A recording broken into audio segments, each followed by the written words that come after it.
Il y a un an, la Réunion fut confinée en réponse à la crise Covid-19 qui se propageait.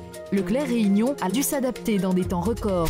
Un an après, retour sur les initiatives solidaires.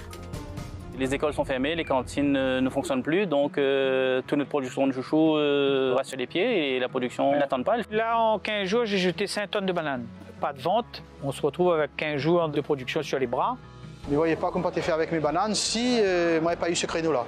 On a eu une discussion lundi et j'ai eu un coup de téléphone mardi. On a fait en place et la première livraison, c'était le lendemain. Donc, plus que ça, je pense qu'on ne peut pas.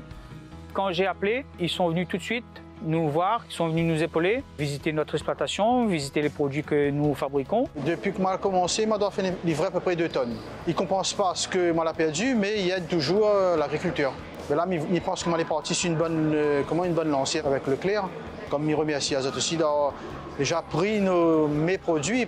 Tout le monde est gagnant, le producteur, le consommateur. Le producteur liquide, le plus liquide son stock et les consommateurs ils consomment les légumes pays, légumes de saison, abordable.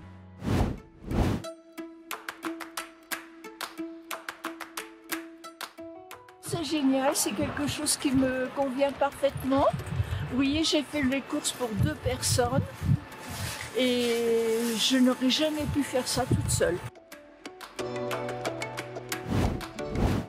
J'ai été basculé sur le panier éclair.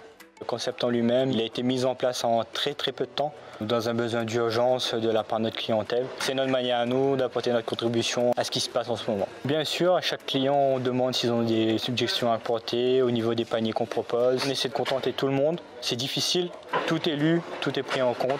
Donc à ce niveau-là, on y travaille tous les jours. Ici, on est à la boutique Solidarité de la Fondation Abbé Pierre. Boutique Solidarité, c'est un label donné par la Fondation à plusieurs associations qui gèrent ces lieux d'accueil de jour, qui sont ouverts à toutes les personnes qui sont à la rue ou isolées. Donc c'est un lieu d'accueil inconditionnel. On attend une palette de chocolat qui correspond à 400 sachets de chocolat de Pâques. Donc c'est un don de Leclerc et qu'on remercie pour ce geste. On verra avec nos partenaires aussi qui accueillent des personnes isolées pour qu'elles puissent aussi bénéficier de ce geste. Ça va faire plaisir, ça apportera un peu de douceur dans cette période compliquée. Un an après, la Covid-19 est toujours là et les protocoles sanitaires mis en place en mars 2020 sont toujours d'actualité. Aujourd'hui encore, nous avons tous un rôle à jouer. Ne relâchons pas notre vigilance et continuons à appliquer scrupuleusement les gestes barrières.